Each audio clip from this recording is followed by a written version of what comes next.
Well, welcome and God bless. My name is Mark Wallace. This is True North Studio. And today the topic is head in the clouds. Head in the clouds. Now, having one's head in the clouds is a term that's been around since the 1600s. And back then, back before powered flight, it was clearly impossible to be in the clouds.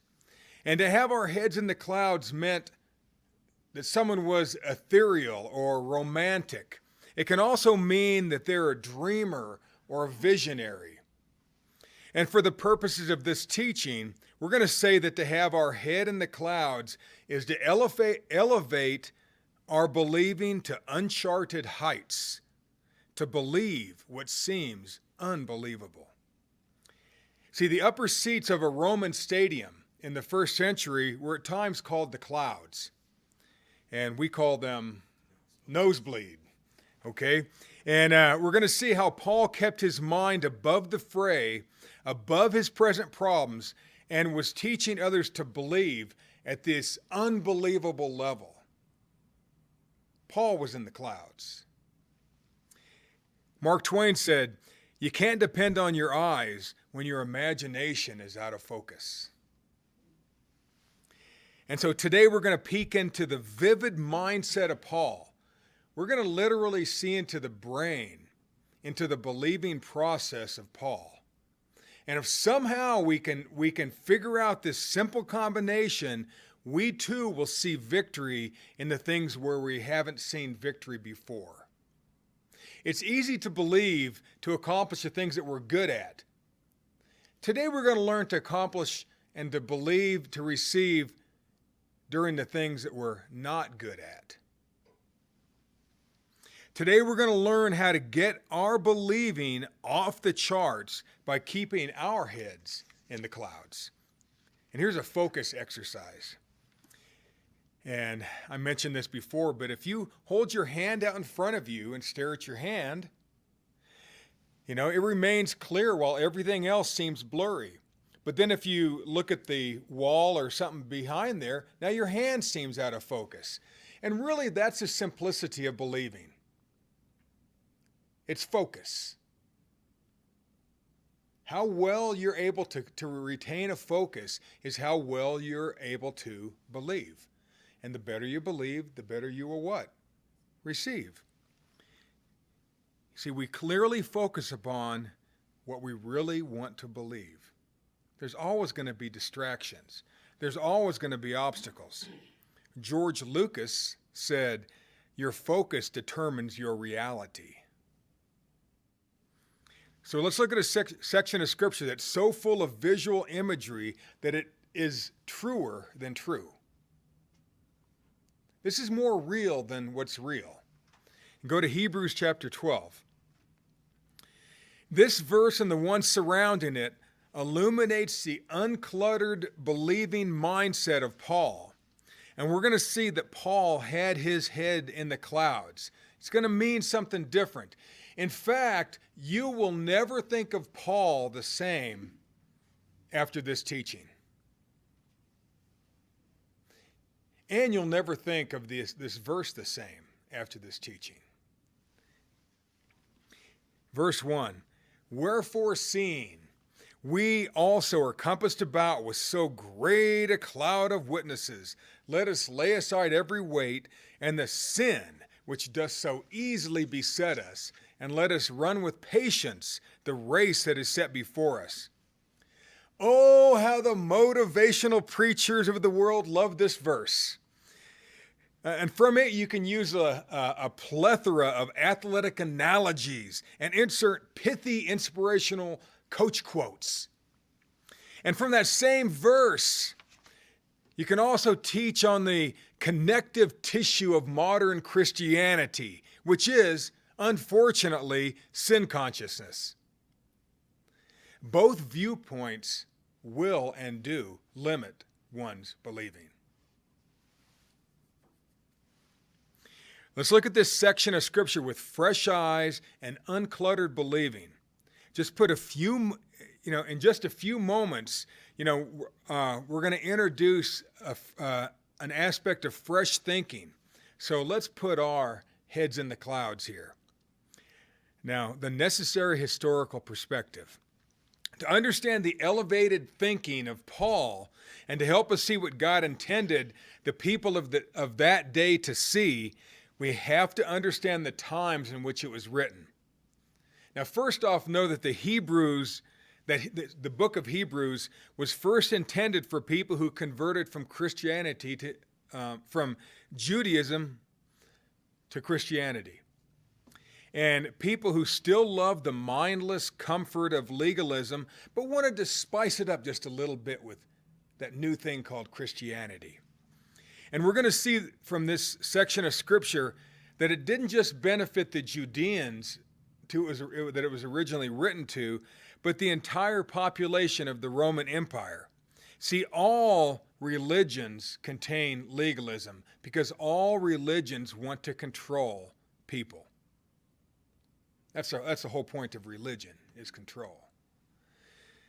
I just spent 2 hours with a man who recently converted from Christianity to Judaism. And so I asked him why. And he said, because of all the sexual proclivities that took place in his former megachurch here in Colorado Springs. And he said Christianity just keeps shooting itself in the foot.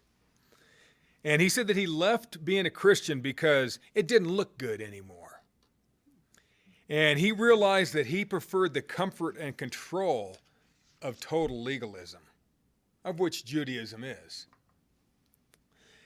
And he preferred that over the true and utter freedom of pure Christianity.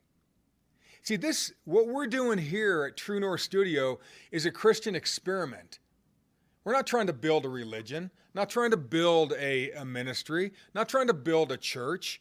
All we're trying to do is get the word out on what a Christian can do, not what he can't or she can't.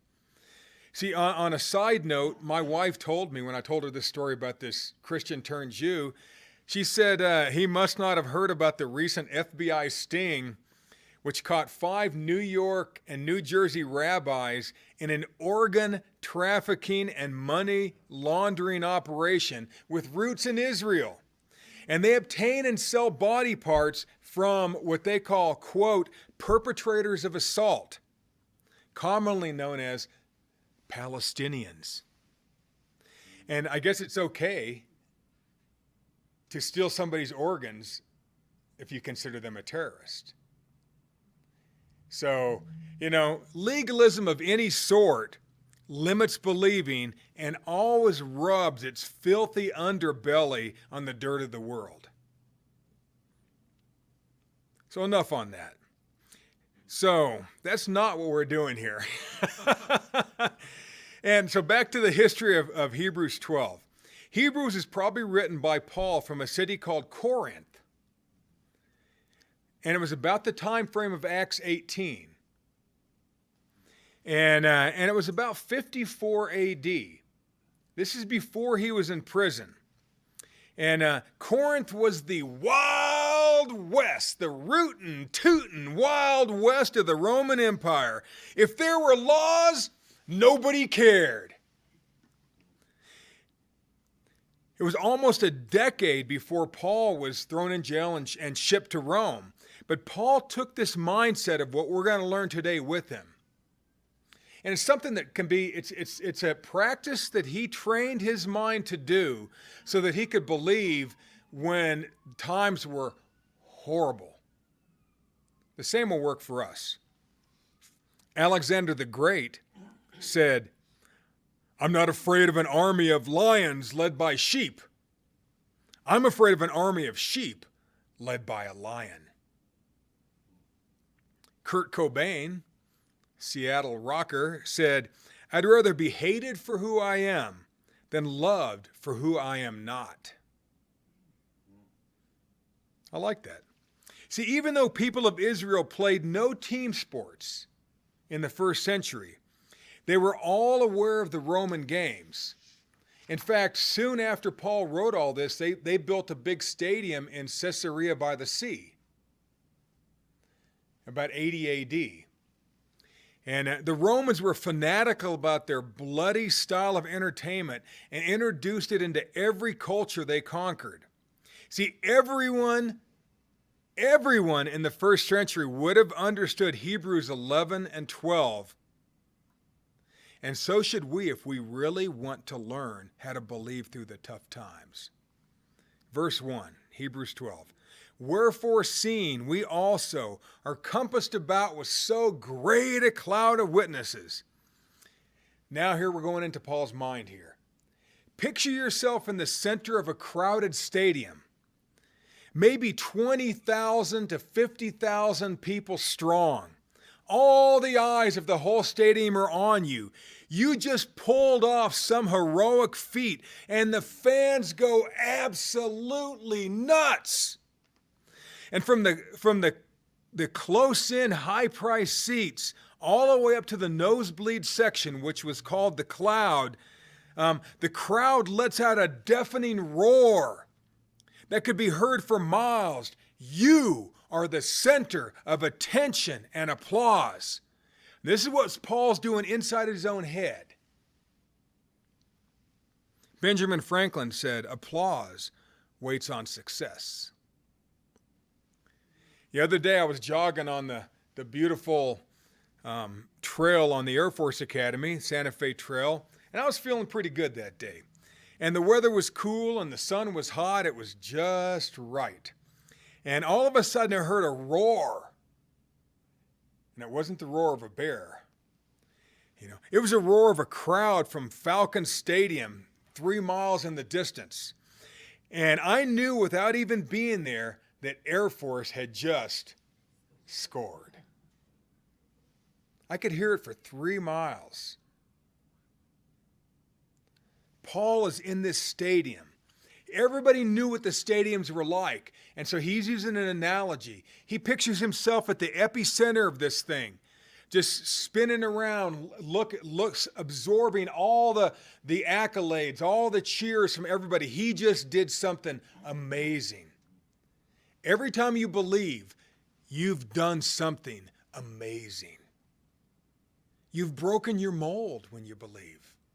You've gone further than you were ever before when you believe. See, the imagery Paul was trying to set when he said we are compassed about with so great a cloud of witnesses is here's how it feels to score. Here's how it feels to be a victor. Here's how it feels to win in the competition. Now, these competitions weren't a little race, with some tennis shoes. And they all knew that. These competitions were life and death. It's a whole different kind of competition when you know what's on the other side of that. You see, what he's really saying is, here's how it feels to believe. We're compassed about by so great a cloud of witnesses, all the way up to the clouds of the stadium. They're shouting. If you're compassed about by a cloud of cheering fans, where are you standing? Right in the center. You see, in Paul's day, you would have been in the center of the arena where the gladiators fought and died. And with your sword in the air, spinning slowly around to soak in the cheers, to feel the love. And this is how Paul taught and thought about believing. This is how Paul pictured believing. In his mind is the stadium. He puts himself in the epicenter. He replaces the audience, with his personal heroes, all the while soaking in this his impending victory. See, the people, if you read the chapter before, Hebrews 11, it's all about these heroes of the Old Testament. See, in the culture in 53 or 54 AD, the gladiatorial games were the greatest show on earth. These games were so important to the politicians and to the pagan priests that they were considered public holidays. There were usually between 50 and 135 of these special days off per year. 135 days off!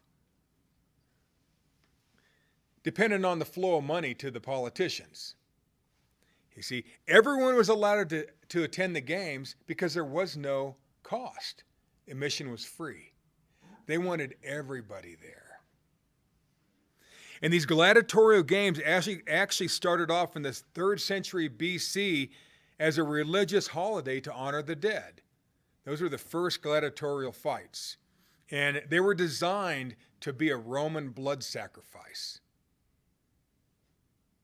You spill blood for the dead.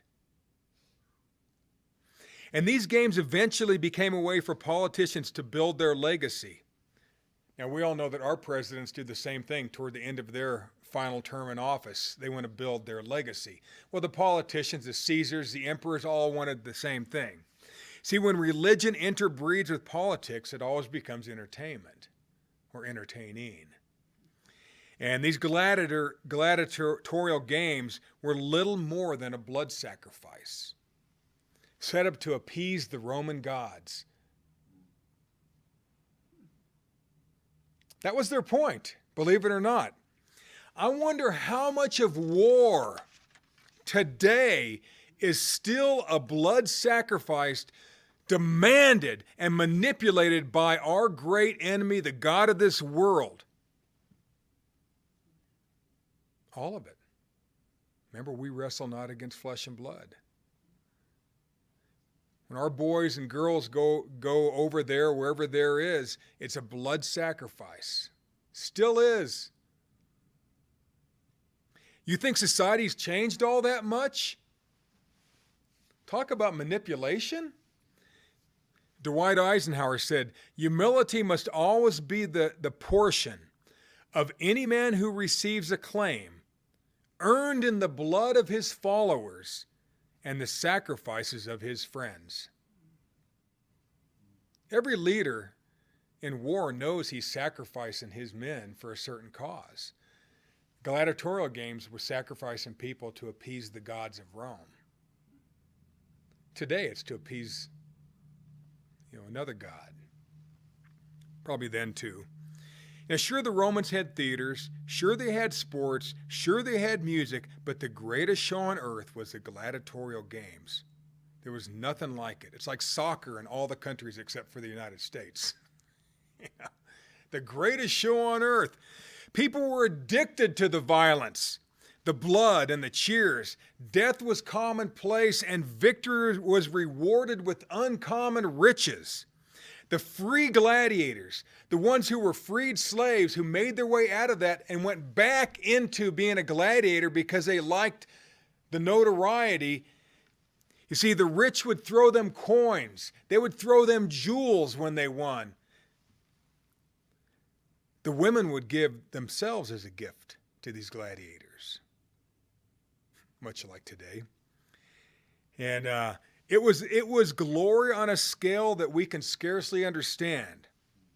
It was the Beatles on Ed Sullivan's show, the Screaming Girls, and the final game-winning goal of your favorite team at the World Cup all mixed into one. Talk about heads in the clouds. Now here, this is Paul's, I'm just trying to get you the mind picture of the feeling of what it takes to believe. It's an internal emotion that is an elation. It's a knowing. It's a winning. It's a victory. It's claiming victory before you even have victory. Here's a typical day at the gladiator games. And it wasn't just guys fighting. Here's typically what happened. The day started with a parade. Just like much of our holidays, right? Go downtown, they have some cheesy parade, And then came in the stadium an exotic animal hunt that even the elite class in their low box seats would have their bows and arrows and javelins and try to kill the animals as they ran around in the stadium. Plus, they'd have hunters in there killing them with their bow and arrow and javelins. Next, then came these men who were called the bestiari. And these guys were just trained to fight these wild beasts with just a certain, like a javelin or something. These guys would pit them against a lion, or imagine having a 400-pound tiger coming after you. These guys specialized in killing that kind of thing. And this was morning. This is morning time. Next, after that, they would throw unarmed convicts into the stadium to be eaten by those wild beasts. And the people are all in the stadium cheering all this stuff on. You see, following that, these low-level, these new armed gladiators, they would fight each other to the death. Now, it's still morning. These aren't the big, famous gladiators. It's like the low-end boxers, that you have to watch 2 or 3 boxing matches before you get to the big one. That's the same thing happened in that day and time. This was now followed by some comic relief. And this time, these criminals, they entered the arena and they put these helmets on them that had no eye holes. So they were virtually blindfolded, and they gave them a sword. Now they had to try to kill each other. And they were directed by the screams and shouts of the fans. To your left, to your right, go forward, step backwards. And they were just beating the air, with their swords. Sort of reminds you of where Paul says not as one beating the air. Means something different now, doesn't it? Like a fool. These were the fools. This was comic relief. And that was fun for the Romans, for the people in that Roman Empire. And at noon, the crowd that wasn't out eating lunch were entertained by the boring, scheduled executions and tortures of just the regular criminals. And it wasn't good to be a criminal in the Roman Empire. Now, this is what happened almost every day during these games, okay? So this is all the people knew, the whole setup of this, and what the pinnacle of these days would be. Let me see. Then at afternoon was when the stadium really filled up, late afternoon, and everybody came. Every seat was taken, and because this was the main event, let's get ready to rumble. And so these gladiators parade in, and these guys were the rock stars. They were the heroes. They were the top billings. They were the guys that everybody knew. They had different equipment. They looked different. They dressed different. Some would have tridents. Some would have stores. Some would have javelins. Some would have almost no armor. Others would have more. They had like 30 different styles they had. And you could choose what would be best for you. And then they would choose who was going to get pitted up against somebody else. And there were strict rules during this competition. And they had to keep them. They had referees and people with these hot pokers. They were red hot. They would make them do what they were told, what they were supposed to do. So this was serious business and big money. These were mostly slaves owned by the people in those box seats. And they could own up to 320. And they didn't want to have any more than that because of the revolt by Spartacus, where he took a bunch of these trained killers and started a little army. So they didn't want. So now it was against the law to have to own more than 320.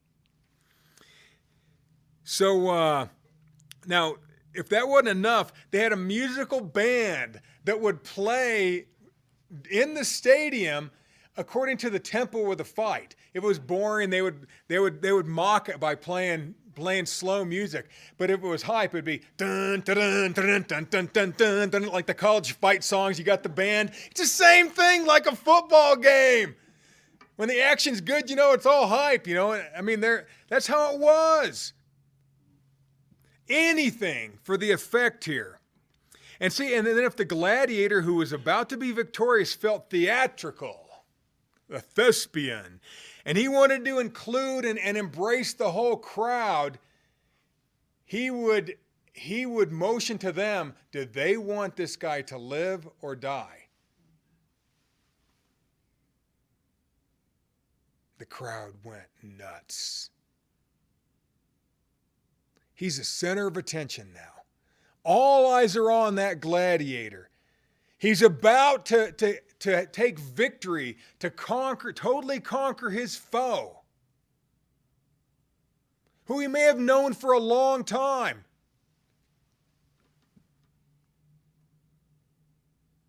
That's believing, folks.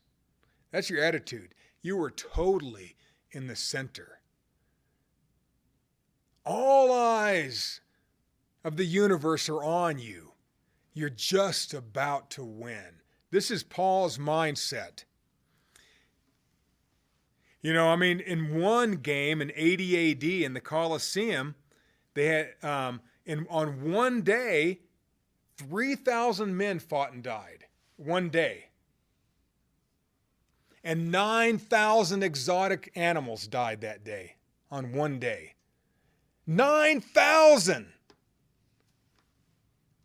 They used to put elephants in there, and it was just sad. And people, sometimes the fans didn't even like it. It was so gross to see these, and these elephants would be hooting. They'd be crying their death cries, because they were getting stabbed. And it just broke people's heart, but they still did it. This was Rome. This was a Colosseum. This is what Paul's talking about. It's not pretty. Because usually what you're believing to get out of is usually not a pretty situation. You're tired of being broke. You're tired of being sick. You're tired of a bad relationship. You fill in the blank. You got to see yourself as victorious. 30 species of animals they talked about in history. Elephants, bears, deer, dogs, wolves, rhinos, snakes, giraffes, camels, crocodiles, chimps, apes, hippos, hyenas, even lions and tigers and bears, oh my, even had to die. That's the stadium. This is the bloody stadium that Paul was talking about in Hebrews 12. Except he envisioned himself surrounded by all the godly warriors, the men and women of listed in Hebrews 11, the Old Testament greats who encircled his thinking like the crowd surround the gladiators. Their thoughts became his thoughts. It's another point of believing. You're right in the center. It's all up to you. All eyes are on you. But the people that support you from the past and now, the words, you hang on to those things. And when you go back and read Hebrews 11, you're going to see the incredible feats of strength of believing that certain men and women of God believed to bring to pass, like Noah, Joseph, Moses, Gideon, Rahab, Samson, David. They're all listed in Hebrews 11. He talked about these greats who did incredible things. So that's just flowing through his head. He's just in the vortex of amazing godly things. See, Paul kept his head in the clouds. He was not alone. And to understand the climax of Hebrews 12:1, we have to go back a few verses. And so Hebrews 10, and I'm going to read 38 and 39, and this is sort of the lead up to this. You have to understand this, or we won't understand chapter 12, verse 1. Verse 38, now the just shall live by faith, believing. But if any man draw back, that's cower in fear, run in fear, my soul shall have no pleasure in him. But we are not of them who draw back unto perdition. Now, Paul's talking this. This is all in the same flow. We are not the cowards that run. In a stadium, if somebody went cowardly, they had slaves in there with whips, and they would whip that guy back into action. Or they had these hot metal prods. They had fires there, and they had these hot metal pokers, and they would poke him like a cow going to the slaughter until he started fighting again. This is what he's talking about. That's not us. We don't have to be prodded into fighting for ourselves. You're fighting for your life every time you're believing. You're wanting something you don't have. You need to add something to your life. This is what Paul's trying to talk about here. My soul shall have no pleasure in him. Paul says, I am not into being with anybody who is a coward, a believing coward. 39, we are not of them who draw back unto perdition. We don't run and hide from life with the cowards. Don't run from your own life. It's not okay that you don't have, which I'm going to explain in a few minutes. It's not okay. If you know you're supposed to have something, then by dang it, go get it. By jingo.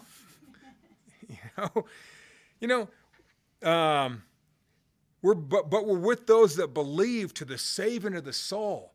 I want to hang with, I want to think with, I want to be with those who believe to save their own life. Every time you believe, you're saving a piece of your life. You're getting a piece of who you are, what you want. See, we are part of the crowd that believes to live. Believe to live, like last week. Choose life. Choose life. As we read the end of chapter 10 and all of chapter 11 and the beginning of chapter 12, we'll see what Paul was talking about. We don't have time to read all this now. It'd be fun if you read it. It'll make more sense to you now.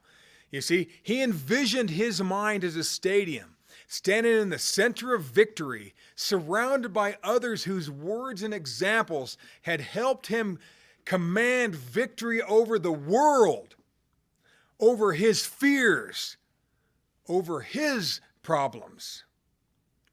And before we continue into the mind of Paul in chapter 12, we have to read the first few verses of chapter 11 now. And these 3 verses teach us exactly how average people can do amazing things. Here's the key.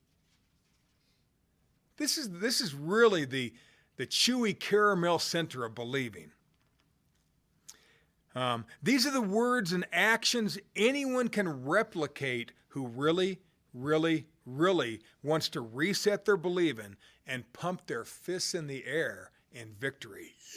Yes, I did it. I got the job. I got healed. I did whatever.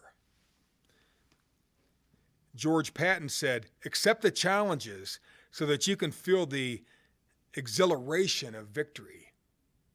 There's always going to be challenges. Accept the challenges. You can't be victorious if you didn't overcome something, right? You ever heard of Sun Tzu, ancient warrior? He said, invincibility lies in the defense, the possibility of victory in the attack. See, Paul attacked his problems. He attacked his problems. See, every time you read the word faith in this section, think of it as the active and aggressive mindset we call believing. It's attacking our problems. That's believing. It's attacking your problems. Mastering your problems. You're owning it.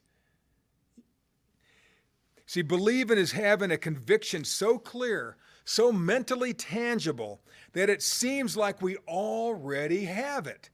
If believing is having our head in the clouds, I'm in. Now, Hebrews 11, 1 through 3. Now faith, believing, is the assurance, the confirmation. I think this is from the Amplified, yep. Now faith, believing, is the assurance, the confirmation, the title deed of things we hope for, being the proof of things we do not see, and the conviction of their reality. Faith, or believing, is perceiving as real fact what is not revealed to the senses. For by faith, or believing, trust, and holy fervor born of faith, which is conviction, the men of old had divine testimony born to them and obtained a good report. By faith, believing, conviction, action. We understand that the worlds during the successive ages were framed, fashioned, put in order, and equipped for their intended purpose by the Word of God, so that what we see was not made of things which are visible. That's quite a mouthful. Now, Paul's leading up here to 12. Believing is our mental energy released into action. Believing is us in the center of our own stadium, already relishing in the victory, which hasn't yet happened. Can you see it that clear? Do you feel it that clear? That's what Paul's trying to say here. And back to 12:1. Wherefore, seeing we're encompassed about with so great a cloud of witnesses, let us lay aside every weight and the sin which doth so easily beset us, and let us run with patience the race that is set before us. Lay aside means to put away or to set aside. You know, what mental baggage do you need to set aside? We all have it. Any chain of thinking that slows you down is worth setting aside. You can usually tell by the words that you're saying out loud. A gladiator would only carry what he was required to carry or able to carry, nothing more. He wouldn't change weapons in midstream. He would carry his own equipment. See, we can fight for each other, but when push comes to shove, we got to stand on our own 2 feet. Believing is as individual as the differences in equipment the different style gladiators might have carried. Everybody understood this. Everybody. You know, believing, the word weight is anything that slows down or bogs down your ability to believe. See, what is it that cuts your believing? Is it fatigue? Is it the past? Is it discouragement? Is it distraction? Is it all the above? Is it the thing that you did that one time that you just can't seem to get rid of in your mind? Or what somebody did to you? You see, what cuts your believing? What makes you take your eyes off your prize? What gets you off your game would be that's what he's talking about here. That's the weight.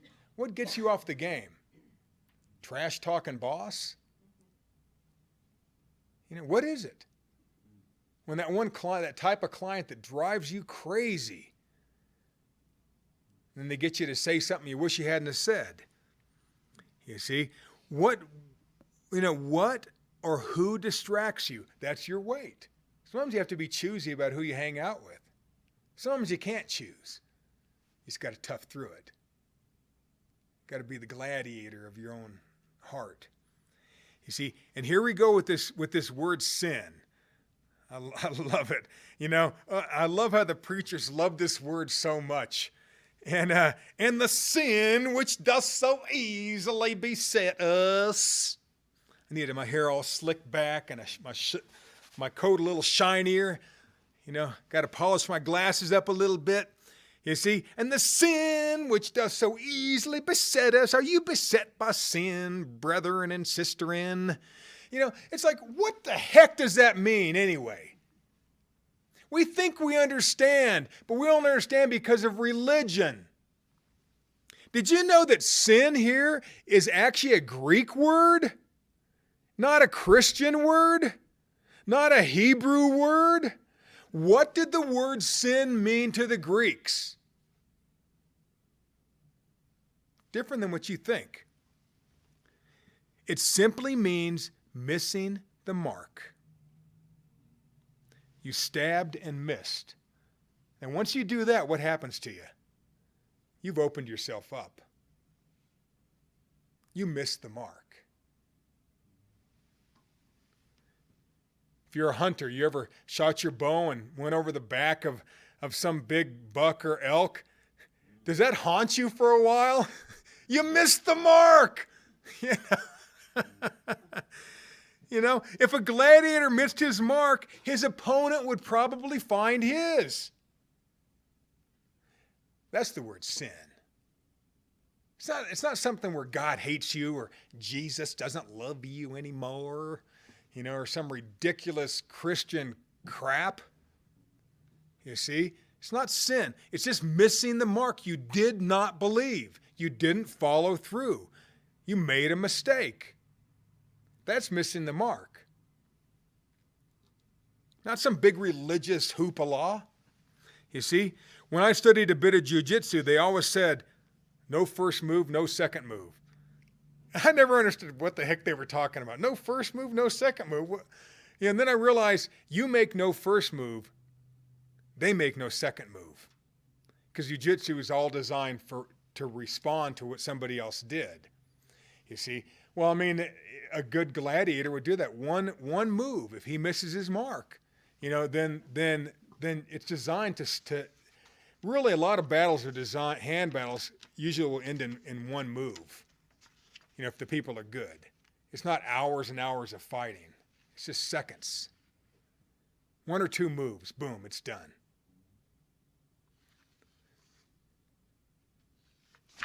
See, missing your mark in Paul's day probably meant you were about to die. That's sin.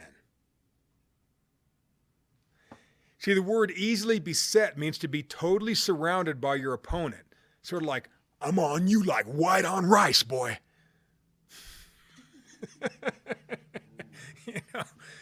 You know, to sin is to lose focus, to miss our believing mark. It's not, you know, it's just not setting yourself up for ultimate success. It's quitting before the win. Sin is, in a sense, cowardice. It's a mistake that leads toward cowardice. That's all fear is. Decided to take the easy road. You see, and let us run with patience. Run with patience. Now, this isn't a running race like everybody teaches, because that's not what really happened in the Colosseums. They did it, but that was a real minor thing. The Olympics were nothing compared to the gladiatorial games. The Olympics is more of a Greek thing, not a Roman thing, just so you know. They still did it, but it wasn't the big deal. The ultimate thing was the gladiators. They were the kings.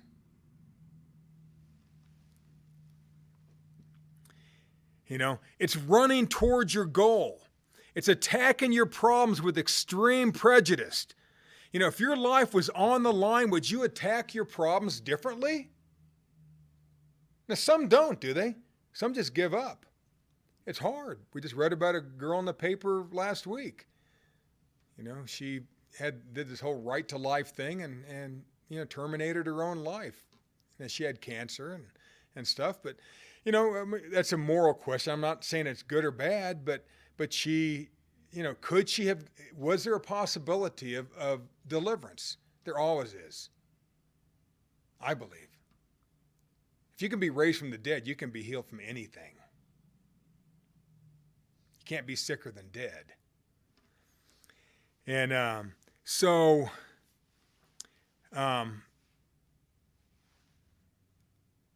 patience, the word patience, run with patience. Patience means continuous endurance. You think that a gladiator had to have endurance? Sure. You see, is any battle fun? No. Not physical, not mental, not some kind of war-like combat. See, we keep moving toward our goal by any means possible. You see, that's patience. That's having our heads in the clouds even when all hell is breaking loose around us. Paul took this with him when he went to prison.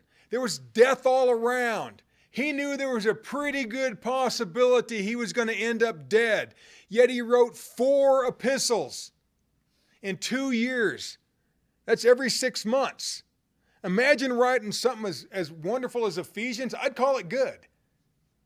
If I wrote Ephesians, I probably wouldn't write anything else ever again. You know, it's good. Ephesians, Philippians, Colossians, Philemon. Boom, he just kept his head together when everything looked bleak. That's believing. That's Paul's stadium. What's your stadium? What does it look like? Who do you see in the crowd? What quotes do you need from that crowd? You got to figure it out, folks. You don't have to.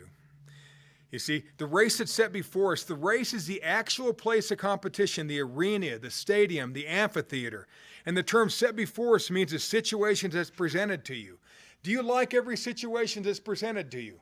No! Nobody does. Nobody has that sweet of a life. See, with full focus believing, we run through our problems and toward our goal with the focus of a free gladiator who's just overcome his latest opponent. And all the while, all our biblical heroes, our heroes of life, they surround us. They're cheering. Yeah. The crowd's going wild. That's a mind picture you have to think of yourself. You are a victor. You're a super conqueror, the Bible says.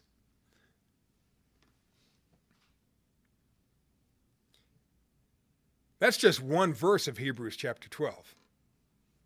We don't really have time to do this whole thing on the rest of them, but I'll read it real quick from the Message, the next 2 or 3 verses.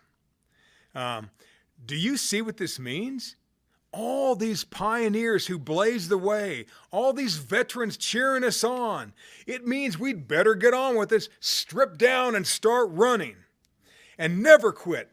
No extra spiritual fat, no parasitic sins. Keep your eyes on Jesus, who both began and finished this race we're in. Study how he did it, because he never lost sight of where he was headed. That exhilarating finish in and with God, he could put up with anything along the way. The cross, shame, whatever. And now he's there in the place of honor, right alongside God. When you find yourself flagging in your faith or believing, go over that story again, item by item. That long litany of hostility he plowed through, that will shoot adrenaline into your souls. That's what Paul's saying. When you find yourself in a bad spot, just pick somebody. How did Samson get through that? How did Paul get through it? How did Jesus get through it? How did they do it?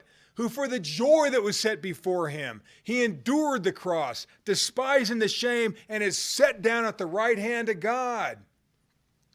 See, utter and total victory was the clear mindset of Paul.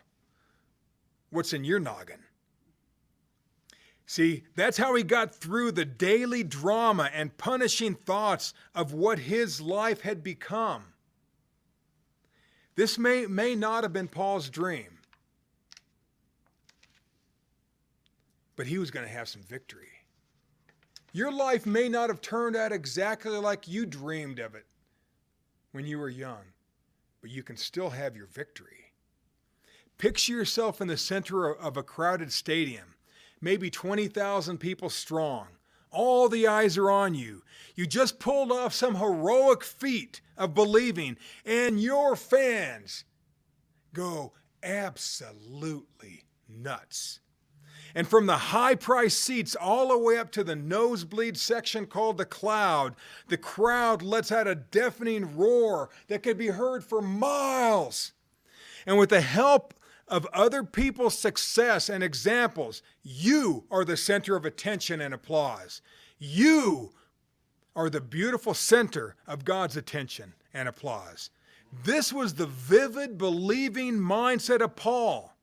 This is the way we can have a vivid mindset. It's utter and total victory. I just read a quote. Dear past, thank you for the lessons. Dear future, I'm ready.